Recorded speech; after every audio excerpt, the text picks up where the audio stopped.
Okay. Good afternoon, everybody. It's a pleasure to be here. And also it's a pleasure to see some faces that I have been seeing them on Zoom for 2 or 3 years. So nice to see you guys here. Before I get started, I would like to thank the Transportation Center, Lateral, for supporting this phase of research, which is focusing on the response of bile foundations when they are subjected to the lateral spreading of soil.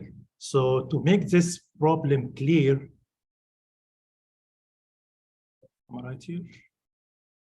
Okay, yes. I would like to show you the historical damage of this kind of phenomena, which is the lateral spreading of soil. So I just brought a couple of slides here for the sake of time limitation here. And this is going to show you the damage that the bridge experienced during the Niigata earthquake in 1964, and you can see the fall off of the bridge deck.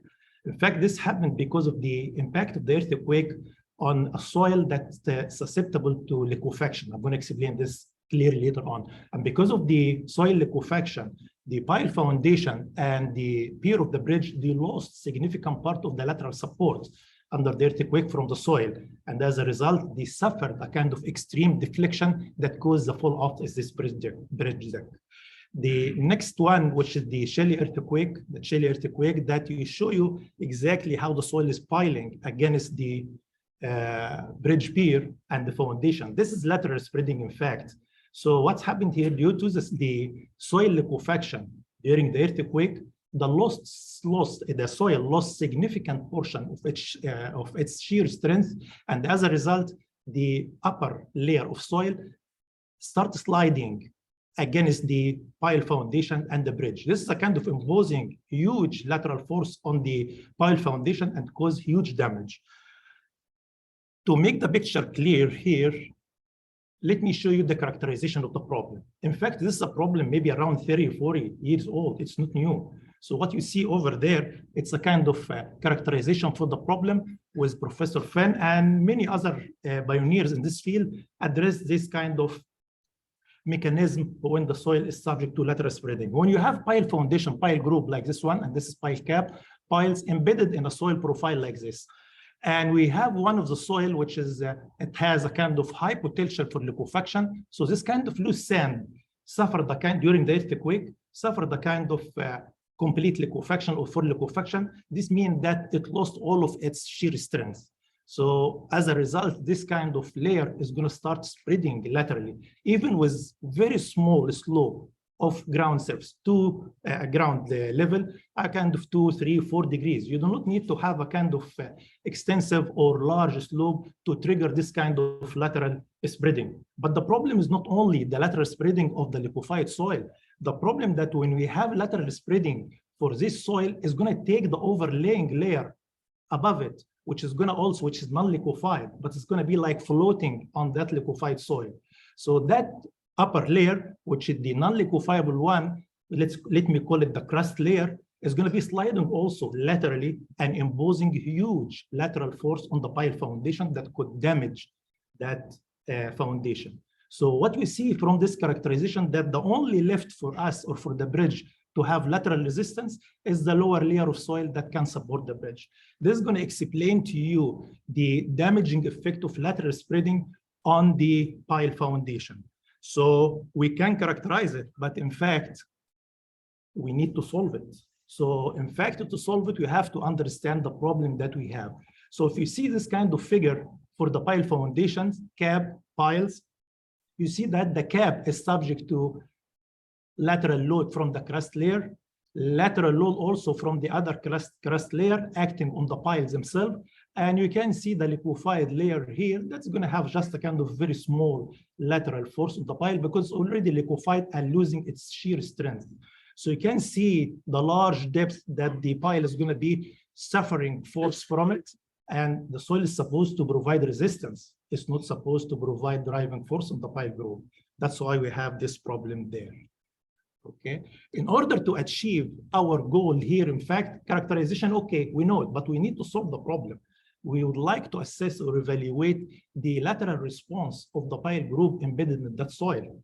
So you will notice that the soil, according to what I described before, is performing in a kind of 3 different states: liquefied state, lateral spreading state, and the normal case, which is the passive one. So in this case, we need to have this kind of different loading mechanism working together in a synchronized fashion in order to study the impact of lateral spreading on the deep foundation.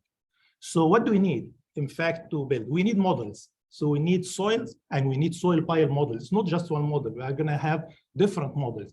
So number one, we need to be able to assess the liquefaction potential of the soil. It's going to have full liquefaction or limited liquefaction. Yes, we can do this. Second model that we need is we need also to be able to predict the change or the variation of the pore water pressure in the near field of the soil around the pile and in the far field. When I say far field, I mean that the soil away from the pile effect. When I say the near field, I mean the soil affected by the lateral displacement of the pile. So in this case, we are going to have a kind of variation of the pore water pressure during the lateral deflection of the pile group. This means that we also need to have the stress strain curve of the soil. It's not going to be just one soil. We have soil in normal case, we have a liquefied soil, and we have also the crust layer that's going to be imposing force or driving force in the pile group. So we need to have the stress strain for this soil, stress strain curve, PY curves, and as a result, we can get the PY curves, of course, for piles in liquefied and non-liquefied soil. This is another model. We also need a kind of a model for soil pile cap interaction, because what happened that the lateral spreading is going to impose force on the pile cap, and the pile cap is going to interact with the soil and contract forces from that spreading soil. How much force this pile cap is going to take before the soil starts flowing around the pile cap? So we need something like that too. Okay, we need also additional model to study the interaction among the piles in the group, because by the end, who's going to take the lateral load? The lateral loading is going to end up by resisted by the pile, but the lower portions of the pile embedded in the non-liquefied soil. So also we need to study the pile group interaction when we have a situation like this. All of this scenario, in fact, should be controlled by something else. We know that the soil already is behaving in a kind of weird way. It's not common to see it this way. But at the same time, we would like to guarantee that the pile material will not fail at the same moment. So we should be able to monitor the development of any plastic hinge on the pile there. That's why we should have nonlinear modeling for the pile material, steel and concrete together. All of these models should be combined together to work together in a synchronized fashion in order to collect or predict the lateral response of the pile group. Okay. Now, to speak the PY language here or terminology, if you have a case like this, you can see it there. You have a clay layer and you have fully liquefied soil, which is the main reason of the problem here, when the soil lost all of its strength. And we have, which is not the topic here, a soil with limited liquefaction. It did not lose all of its shear strength. And we have the clay layer. So you'll see that the driving forces work there. So if you would like to analyze a pile under this kind of loading, you will see that you need a PY curve for the crust layer to study. You need a PY curve for the fully liquefied soil. You need another model for the limited liquefied soil, and you need a fourth model for the regular soil or the clay model. So in this case, this is the pile that you need to analyze here. So in this case, we need different models to deal with that. Our challenge, in fact, is going to be this one, because this is the one that's going to control the lateral spreading. This is going to be give the green light and the red light to the lateral spreading to happen.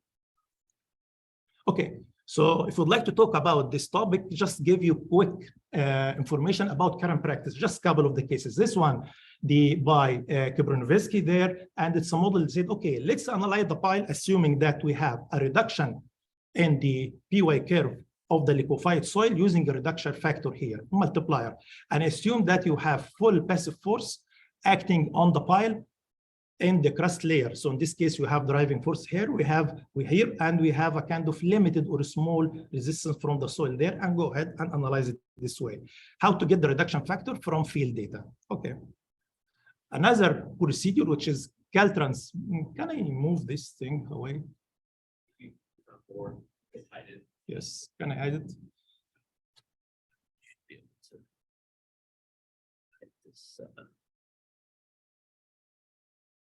Yeah, there you go. Perfect, thank you. The Caltrans, they have their own guide also to deal with this problem. So what Caltrans said, they said, okay, if you have pile group there, bundle all of the piles together and use a kind of super pile. The super pile has the same dimensions of the one pile, but it will maintain bending stiffness equivalent to the summation of all bending stiffness of the piles. That's fine. And then after that, you can use a group reduction factor there to account for the group action. Okay, when we have soil liquefaction, in this case, we need to deal with the liquefied soil. What should we do? We can use a kind of another reduction factor to reduce the stiffness of the liquefied soil. Or if you do not like this way, you can use the PY curve of soft clay and to have to build it based on the residual strength of the liquefied soil. This is a kind of two types or two models that we have. Here, I'm not going to use any of these. I'm going to use the strain wedge model analysis, which Gary Norris and I developed several years ago, and it's part already of the Ashour LRFD bridge design specifications. And you can see that in that model. Why I'm using that model, in fact, because it will give me the flexibility to contain or to employ the stress strain curve of any soil. As long as you can build the stress strain curve for the soil, go ahead and use it with the strain wedge model. This is simplified shape for it. And how it works, in fact, when you apply lateral load at the head of the pile, what happened that a passive wedge is going to be formed of the soil, is going to be formed in front of the pile, and it changes in mobilized fashion. The more lateral load you put on the pile, the more fanning you have with the passive wedge, and the deeper it goes there. You can see it this way. This is a cross section of the pile group. Okay, so can we deal with this? Yes, we are going to use this one to deal with it. And here is the key point which I mentioned before. Now, I need to build, which is previous research, to build the stress strain curve of liquefied soil. This is coming completely different from the stress strain curve of the soil that we know. The soil that we know, it goes like this and go like that. But this one concaves up. This is the stress strain curve for the liquefied soil. We did not make it. In fact, we can see it in the experiments in the lab. So we can liquefy the soil under cyclic loading and then put it under monotonic loading, and you can see the response of the soil like this. And you'll notice something, that the fully liquefied soil, in fact, is going to experience a kind of zero shear resistance for some time, for that range. We may think that soil is dead. No, soil is not dead. When you apply progressive strain in the soil at a particular level of strain is going to rebound this way and start gaining its shear strength. And sometimes the rebound is very aggressive to the limit that it could increase its original strength. What we are going to do is this curve. In fact, we model this curve and we can have it function of the soil properties. So we'd like to calculate this X sub 0. Why?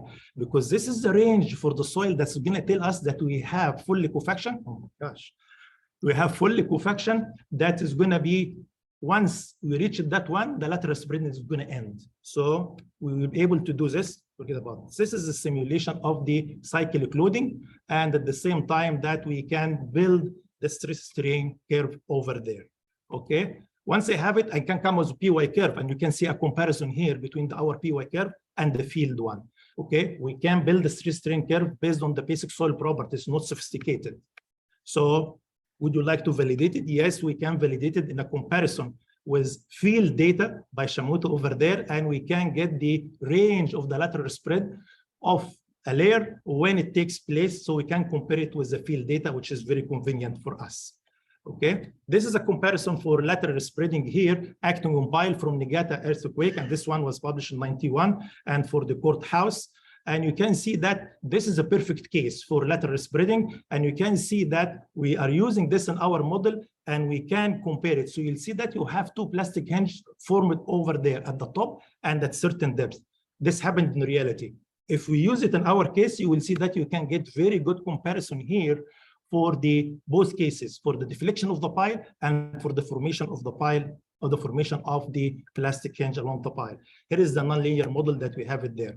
Let me skip this one because it's another comparison, and let me go there. So when you go to our case, right now we validated the isolated pile. Let's go to the pile cap.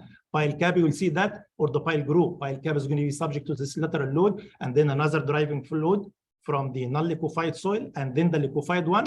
And in this case, if you go there, you see that we have 3 sections here, section A, section B, C, and fourth section is D. So here is the first section, which is the cap, how the soil is interacting with the cap. So we can use the steering wedge model to calculate the contracted force from the lateral spreading on the cap. And this is the wedge in front of the pile group in the crust layer. Okay, and this is how we analyze the pile group together. Every pile in the group is going to be subject to huge lateral forces over there. And this is a cross section in the regular pile group there, and how the piles interact with each other in order to affect each other and to create a kind of group action there. And this is how it works, in fact, in reality. So you can have a cross section here. So, and this is the pile cross section when you have the soil interacting with the pile. What you see over there is the soil passive wedges there. Some people could say that the passive wedge is fictitious. No, it's real, and you can monitor it in the field. And also, if you have finite element analysis, you can get the shape of the wedge in front of the pile. So in this case, we are dealing with reality here. The last thing that we have it here is a comparison to validate the pile group response under lateral spreading. And keep in mind that we need more, in fact, cases to validate this kind of scenario or this loading mechanism, but it's very expensive test. This by Boulanger and his worker, very good test using centrifuge test, and it well documented. And you can see that in our comparison here that we have very good comparison, but this is not enough to prove that our model is working fine. We need more, in fact, for validation there.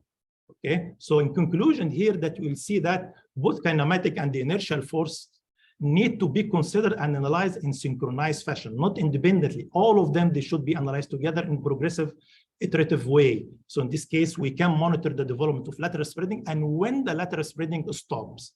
The other one that we should be able to calculate the pore water pressure in the near field and to under, of course, the progressive initial and kinematic forces, and to calculate the mobilization and the strength of the liquefied soil. The other last one, the steering wedge model provides alternative method to deal with this problem, which is based on realistic behavior of the soil pile interaction. The last thing, as I mentioned before, that we do need more extra, additional field and model tests to validate the last model that we have. We already validated the isolated pile, but we do need more or additional field model scale or larger scale tests to validate the pile group case. Thank you, and I welcome any questions.